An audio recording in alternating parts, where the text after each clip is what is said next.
Hi all, I'm Duty, and welcome into the next accessibility video, specifically VR accessibility overview. And this one is for Ghosts of Tabor. You see it on the screen, just like the other videos this week. It's a game that I can run, but running this and everything else needed to record it and make it look good, not happening. But let's just get into it. I will be throwing up screenshots throughout the video of the various settings and all of that good stuff. Now, first off, you will be able to access the Steam VR menu from in the game. There are actually quite a few VR games on Steam that don't even allow you to do that.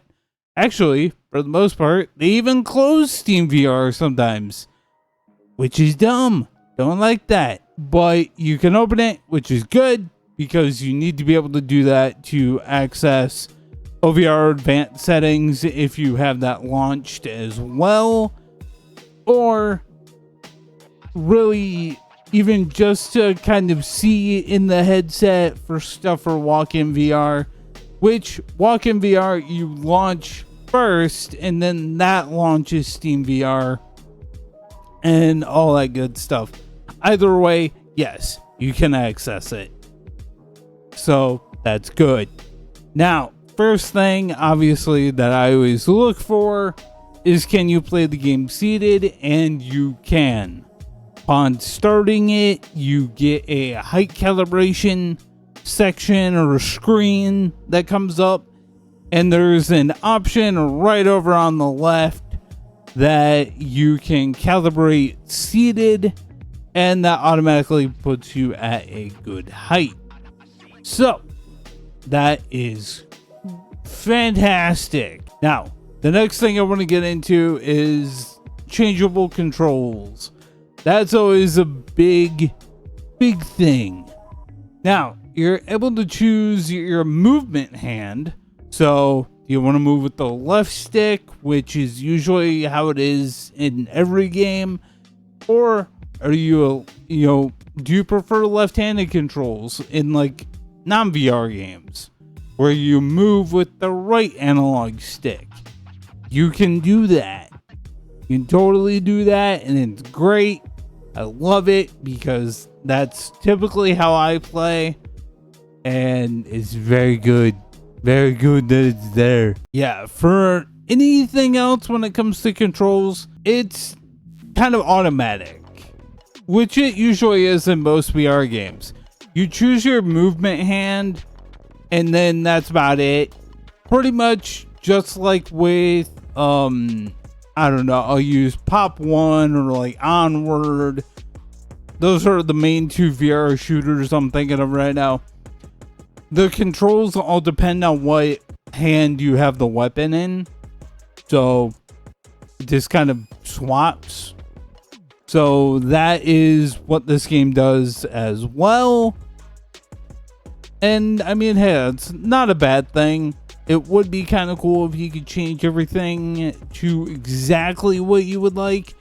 But I do get, for games like this, that would be hard.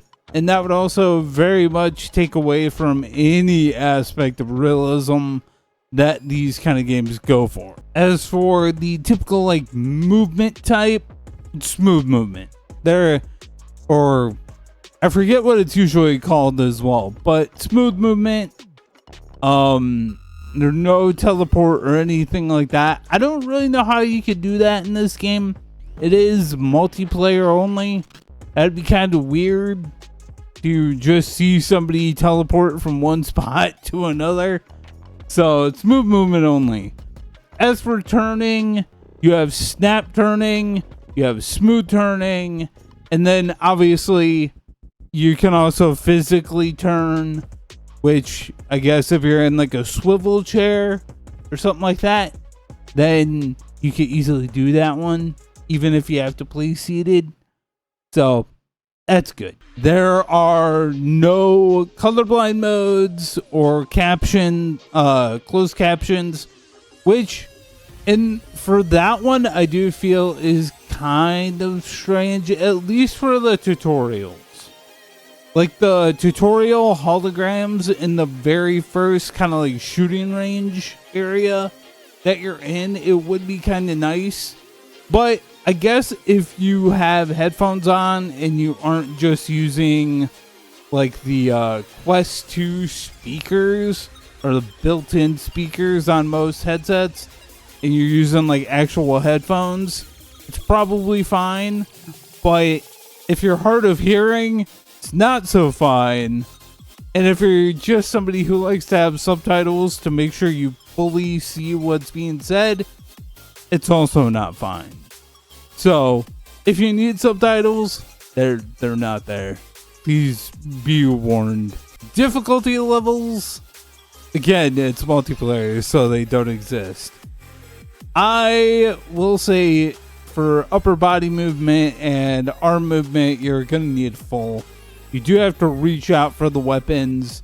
You have to reach out for clips and fully reload it and everything. Again, it's realistic. This game is going for realism. This is Escape from Tarkov in VR, essentially, as everybody has stated already. So, yeah, there is no Pop 1 kind of stuff going on in this game. All right, I did kind of divert a little bit in what I was saying, or at least the order I wanted to tackle these in.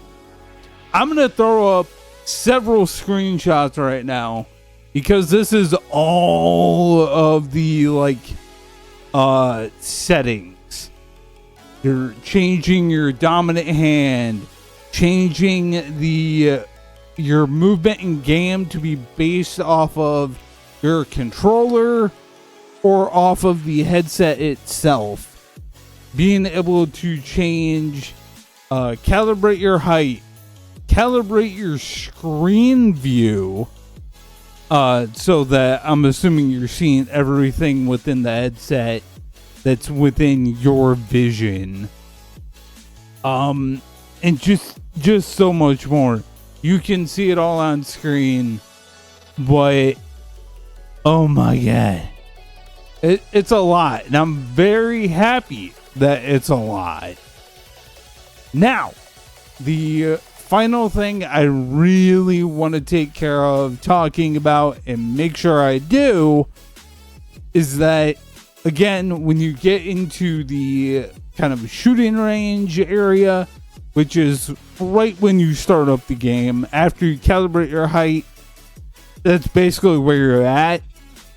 You will run into holograms of somebody from the team, and they will be giving you kind of like tutorials. They mention on because I was playing this on PC, they even specifically mention if you are playing the game on a Quest 2 through virtual desktop, and I'm assuming this part will even be on the Quest 2 version in the tutorial. Actually, probably not, or at least in a different way.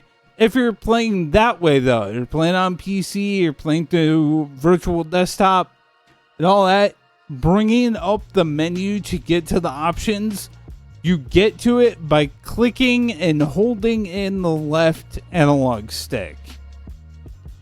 That is how you get to it, because if you're playing through virtual desktop, the button on the left controller that you would typically hit brings up the Steam VR menu. So, or if you double tap it or hold it, it brings up virtual desktop menu again.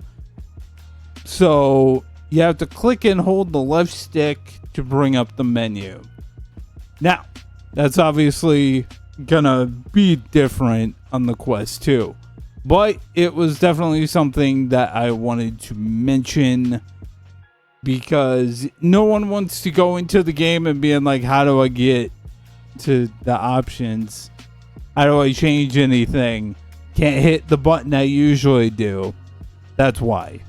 It even it just flat out tells you have to hold down, click the analog stick and hold it to get to that. And I kind of rambled my way through that statement, but hopefully you still understood it. But yeah, there is just so much. You're seeing it on the screen. Oh my god. But if you're playing this on Quest, all those settings are probably still the exact same. So yeah, hopefully this helps. Hopefully this helped you know whether or not you wanted to buy this game.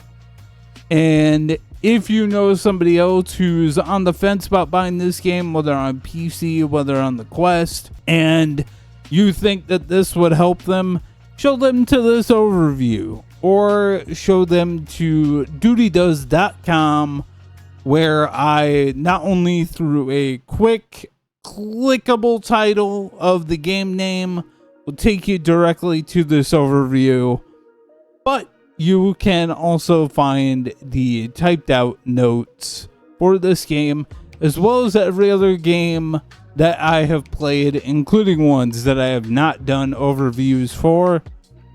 All right there. Almost 100 VR games. Almost 100. Getting close. And also non-VR games and all that stuff. But yeah, if anybody would be helped by this, give it to them. If it helps you, that's amazing.